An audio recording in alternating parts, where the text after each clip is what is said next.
S.T.A.L.K.E.R 2 has been a long time coming. This game was actually announced all the way back in 2010, set for launch in 2012. It was then cancelled and then revived, finally making its way here over 10 years after it was revived by GSC Game World. And because of that, there is just so much information out there about this game, meaning it's pretty easy for stuff to fall through the cracks. Today, we're going over some of the biggest and most crucial details about this game that haven't really been talked about as much as they probably should have by journalists or creators, just simply because there's so much information to go through. And so without wasting any time, let's get stuck into 5 huge details you should know about S.T.A.L.K.E.R 2. Now, first and foremost, something that is definitely worth noting is that this game is being made in Unreal Engine 5, and it is realistically one of the sort of first big AAA games to come out on Unreal Engine 5. There's only been probably about less than 10 AAA titles so far that have been released on UE5, and as you guys can probably see from the graphics and stuff in the background, UE5 really allows developers to show off those amazing graphics and make some very, very realistic looking games, which this game definitely looks like it is going to be just that. Now, the good thing about Unreal Engine as well is that it is also generally a pretty stable engine that is used fairly universally. It is one of the biggest engines in the gaming industry. And so although it doesn't guarantee it, hopefully that means it will lead to a bit of a stable launch. Though obviously with GSC Game World being based in Ukraine, where there's been obviously a war going on for years now, it is probably fair to give them a bit of a leniency on that front if it does have a few issues at launch, because obviously they've kind of got their own issues to deal with over there in Ukraine. And it's honestly just phenomenal that they've even managed to get a game out in general, let alone one that looks this damn good. So I dare say there will most likely be some issues here and there when it comes to launch. Now, something else worth noting, and I'm actually going to do a full video breaking down the entire map once we get a little bit more information, but something that is very impressive about this game is that it is going to have one of the biggest maps that has ever been made for any video game ever. They've already confirmed it is going to be over 60 square kilometers in size. That is absolutely massive, and it's going to include 20 different regions, which will all have different biomes and stuff like that, and all generally feel a little bit different from each other, albeit it is obviously all set in Chernobyl, so it's not like there's going to be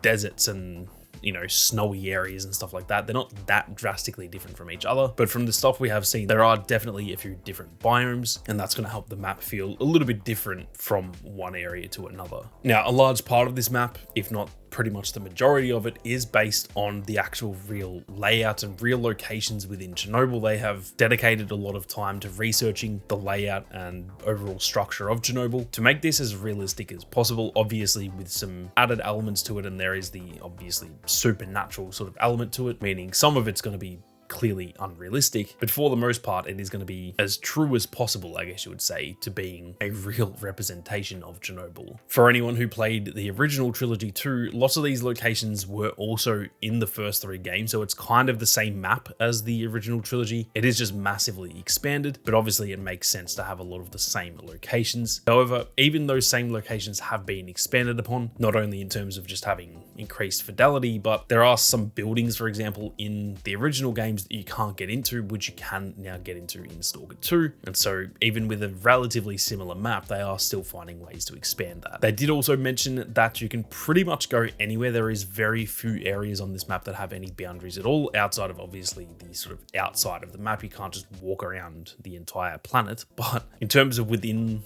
the area of the map, there are very few boundaries. Most buildings that you see you can get into. If there's a cave, you can generally go in there, and they've said that pretty much everywhere except for a few small locations are essentially boundaryless. So that is definitely very exciting, and I cannot wait to get out there and explore Chernobyl.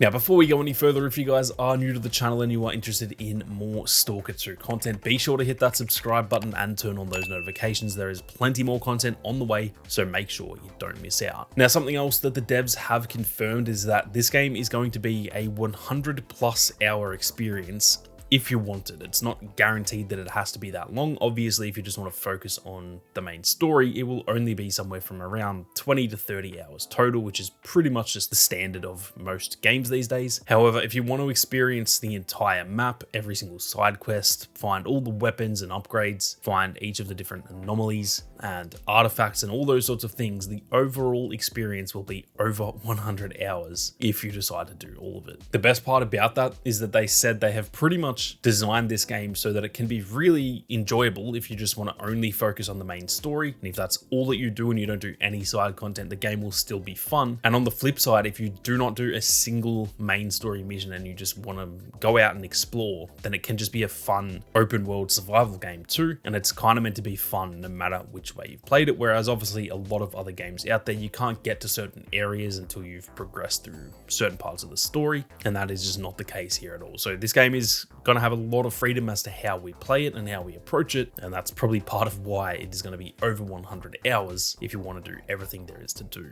Now, something else they mentioned is that you actually cannot see and do everything in one single playthrough. And so if you guys do want that 100-hour experience, you're actually most likely going to need to do multiple different playthroughs, because in your first playthrough, for example, you may act a certain way to one faction, or even you might kill a specific character as part of a quest. And once you've done that, that may lock off some areas that you just aren't going to be able to experience until you do another playthrough. Now, I can see that as a downside. I know a lot of people will probably complain about that, and I do understand that. Their reasoning for doing it this way, though, is that it means there is real meaning to your decisions, and it kind of causes you to think through every single situation carefully, because you never know what the downside to your decisions is going to be. Meaning it's not the type of game you can just run around and do everything as quick as possible. You really do need to think about all of your decisions. Now, finally, something else that is very exciting and honestly pretty unexpected is that multiplayer is going to be added to this game after launch. Now, they've confirmed there will not be co-op. They said they sort of fear it will ruin the tense nature to this game that they want to portray. If you have a friend coming along with you, it'll kind of take away those tense moments. So they have confirmed there will not be co-op, at least not now. They haven't planned it as of right now. Who knows how things may change in the future. They did, however, confirm back in 2022, before it's delayed due to the war, that there will be multiplayer elements added in a free update post-launch. They did an interview way back in 2022, and they said the team reveals there will be multiplayer elements in the game, including PvP, classic deathmatch, and team deathmatch. Those will be added after the campaign's launch at no extra cost. Now, keep in mind, a lot has obviously changed since that quote in 2022. A literal war broke out in Ukraine, where GSC Game World is based, causing now multiple delays, and half the team has actually now moved to Prague due to the war too. Because of all those things changing, as well as just it's 2 years later, I'm not too sure if there is any recent confirmation that this is still going ahead. The only stuff I've seen mentioning multiplayer is from 2022. And so just keep that in mind. As far as we know, there are plans for multiplayer post-launch that will be free, but just take it with a grain of salt, because like I said, a lot has changed. There's been a genuine war going on. They may just not have the funds or the time to do this anymore. And like I said, I haven't really seen any recent confirmation of this, though I could definitely be wrong on that. So if you guys have seen anything recent about this, be sure to drop a comment below. I definitely hope we see some multiplayer stuff, because I think that would be really, really cool. A multiplayer shooter set in Chernobyl, that would be